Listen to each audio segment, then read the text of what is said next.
jour même de la dédicace, vraiment, j'ai béni le nom de Dieu et j'ai dit merci vraiment à la grande communauté Aris d'Aboboté qui a accepté d'abord d'héberger la dédicace. Et ce jour-là, dans la vente, Aboboté a payé le premier livre qui avait à hauteur de 300 000 francs. À hauteur de 300 000 francs. Ça veut dire que vraiment, notre grande famille de la région Aris d'Aboboté vraiment a vraiment endossé ce livre-là. Endossé ce livre. Le supérieur Adolphe avait dit que, au fait, comme il dit, tu as fini ton travail. Tu as fini ton travail. Ce livre-là, c'est maintenant nous, c'est maintenant le patriarche, c'est maintenant toutes les instances de l'Église qui doivent se charger de la promotion. Que toi, ton travail est fini. Et j'étais très heureux. J'étais très heureux. Et quand le patriarche a reçu, dès qu'il a appris d'abord que Kwame a écrit un livre, bon, la première chose, il a douté et puis il s'est ressaisi. Il dit, bon, je le connais, je sais que c'est du bon. Mais quand il a pris le livre, il a regardé. Dès que je lui ai dit que, bon, par le biais de son directeur de cabinet, que je veux qu'il vienne présider donc, la dédicace, le patriarche n'a pas hésité d'accepter et d'être là physiquement pour vraiment nous accompagner dedans. Donc, quand le patriarche était là, c'était le secrétaire général, c'était le secrétaire général de l'UPA, c'était toutes les institutions qui ont vraiment accueilli ce livre-là. Aujourd'hui même, là, dans les régions, tout le monde, on me demande même, mais à quand le deuxième tome? J'ai dit, mais vous n'avez pas encore fini de consommer le contenu du premier, mais on y travaille. Donc, voilà ce que je peux dire à ce niveau-là. J'ai dit à un groupe de jeunes un jour que je bénis le nom de Dieu parce que au moins je sais lire et écrire. Et puis, à partir de la prophétie du prophète Aris, dit les enfants viendront de l'école, nantis de connaissances. Donc, avec le peu que moi j'ai vu et en écoutant toutes les inquiétudes que les gens exprimaient au niveau de certains trucs qui paraissaient comme des mystères dans l'église Aris, moi j'ai pris la Bible et j'ai interrogé les Écritures. Et en conclusion, moi-même je me suis convaincu que non, Dieu, c'est lui-même qui a créé cette église. Parce que de près, tout ce qu'on fait dans l'église Aris, du point de vue liturgique et tout ça là, il n'y a rien qui est une invention d'homme. Hein? Rien qui est une invention d'homme. Mais c'est beaucoup même des pasteurs à Aris qui ne se sont pas laissés par le Saint-Esprit, se laisser conduire pour comprendre ce message de libération-là. C'est aujourd'hui, si on a des problèmes sinon, l'église Aris, là, tel que le prophète a envoyé, tel que nous célébrons les cultes là, il n'y a rien de tel. Au fait, le tome 1, le tome 2, le tome 3 était fini. Le livre, c'était un seul bloc. Mais avec mon éditeur, le diacre Maquet, Eti Maquet, d'ici je le remercie, je le bénis. Voilà. Il m'a donné des conseils. Il dit, d'abord même, tes coreligionnaires n'aiment pas lire. Si c'est trop volumineux, vraiment ça ce n'est plus la peine. Donc c'est là qui m'a mené à diviser le livre en trois parties. L'autre tome est pratiquement prêt. C'était pratiquement prêt. Voilà. Comme il y a eu un peu de temps, il fallait faire la promotion d'abord de ce qui est là, l'existant, comme ça là, et puis on prendra le temps de publier l'autre. L'autre, bon, je sais que, bon, si Dieu le veut,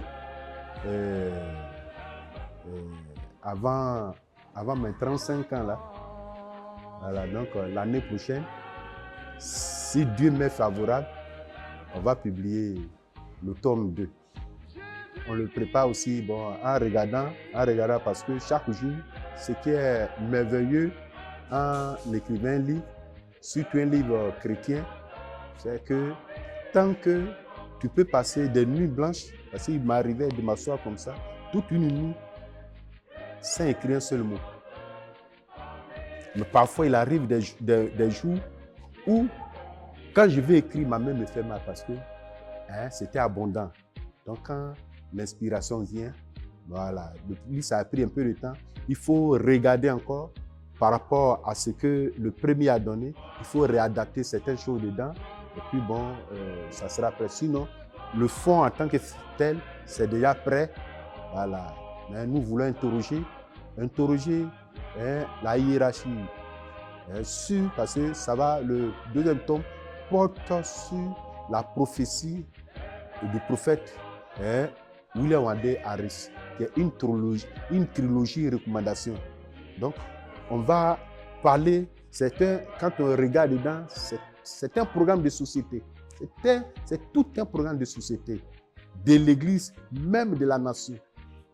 Voilà. Donc, on veut interroger l'Église Harris, après les 100 ans qu'on a célébrés, est-ce qu'il y a eu un début d'exécution?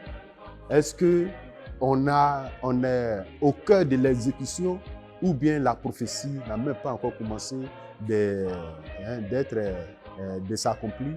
Donc, il faut que, au niveau de la jeunesse, au niveau des femmes, au niveau des priateurs, des pasteurs, au niveau même des institutions, il faut que je rencontre les responsables pour répondre à certaines préoccupations et puis le tout sera fait. Ce que je voudrais dire aux chrétiens Harris, c'est vraiment de danser, mais on peut mieux danser avec la parole de Dieu. De chanter, mais on peut mieux chanter avec la parole de Dieu. Voilà. Tout ce que nous faisons à l'église là, c'est bon. Mais sans la parole de Dieu, non, tout est voué à l'échec. Le prophète nous a envoyé un héritage, l'héritage de Jésus-Christ. C'est pour ça qu'il a dit que son œuvre est de Jésus-Christ. Il dit l'église de Christ. Et celui même qui a envoyé. Et ce que nos pères ont hérité, tout reste intact. Imagine-toi, on parle de la prophétie du prophète Harris. Mais nulle part encore, on a eu un séminaire, un groupement, un rassemblement pour nous interroger un jour sur la portée de ce message. Mais on en chante. Et comme on ne cherche pas à connaître le fond, parfois même là, quand cette prophétie-là est en train de s'accomplir, on s'élève contre la prophétie. On dit, mettez les enfants à l'école. Natifs de connaissances, ils viendront vous lire. Quand ils viennent lire là, la Bible, là, ça dit quoi? Certaines choses qu'on faisait par ignorance seront redressées. Il faut qu'on accepte le changement. Et la prophétie du prophète, c'est un changement. C'est un changement, c'est le développement de l'homme. J'allais dire tout l'homme et tout homme. Tout l'homme, ça veut dire que esprit, âme et corps. Tous ceux qui pratiquent leur foi dans cette église-là, c'est comme ça qu'ils doivent vivre. Ils ne doivent pas vivre seulement dans l'ambiance des fêtes, dans l'ambiance de ceci. Quand on dit à l'église, le culte a été très bien servi, les gens ont bien chanté. Et puis après, on a quoi? Mais en plus, ce qu'on chante déjà bien, si on ajoutait la parole, si on regardait les Écritures, si on lisait beaucoup, non, l'église allait être très merveilleuse encore. Et l'épanouissement dont Dieu a révélé, a parlé dans cette prophétie-là, ça allait être comme, parce qu'il dit, vous mangerez à la même table que l'homme blanc, qui est votre maître aujourd'hui. Mais nous peinons à manger à la même table que les blancs. Même l'église Harris, on n'arrive pas à s'affirmer devant les autres communautés, parce qu'on accorde des principes. Il ne faut pas prier en français, il ne faut pas faire ceci, il ne faut pas faire cela.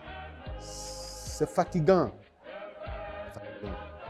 Le message du prophète Harris est venu nous libérer, est venu nous délivrer.